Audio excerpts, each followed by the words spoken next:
இந்த வருடம் வரும் கடைசி சந்திர கிரகணம் இந்த மாதம் செப்டம்பர் மாதம் 7ஆம் தேதி வருகிறது. இந்த ஆண்டு வரும் சந்திர கிரகணம் சனி பகவானின் உக்கிரநிலை குறைய போகிறது சில ராசிகளுக்கு. அதனால் இந்த குறிப்பிட்ட 3 ராசிகளுக்கு மட்டும் ஜாக்பாட் அடிக்கப் போகிறது. வாழ்வில் பல கஷ்டங்களை பார்த்து சோர்வு அடைந்திருப்பீர்கள். செய்யும் அனைத்திலும் தோல்வியை பார்த்திருப்பீர்கள். உங்களுக்கு கிடைக்க வேண்டிய அங்கீகாரங்கள் எல்லாம் கிடைக்காமல் போயிருக்கும். மனதளவு மிகவும் உடைந்து போய் தான் வாழ்ந்து கொண்டிருப்பீர்கள். ஆனால் இது எல்லாம் முடிந்து இந்த சனியால் அவதிப்பட்டிருக்கிறோ அதே சனி வக்ரத்தினால் இன்று வாழ்வில் தொட்டது எல்லாம் பொன்னாங்க மாறும் காலம் உங்களுக்கும் வந்துவிட்டது. இதில் சொல்லும் 3 ராசிகளில் உங்கள் ராசியும் இருந்தால் மறக்காமல் எங்கள் பொதுநலம் கமெண்டில் சொல்லுங்கள். சேனலை சப்ஸ்கிரைப் அண்ட் லைக் செய்து கொண்டு.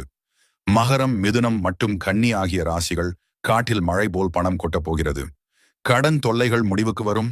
அதே போல் பல நாட்களாக வீடு வாகனம் வாங்க நினைப்பவர்களுக்கு அதுவாகவே கைகூடி வரும். வேளையில் நல்ல முன்னேற்றத்தை பார்ப்பீர்கள். பதவி உயர்வு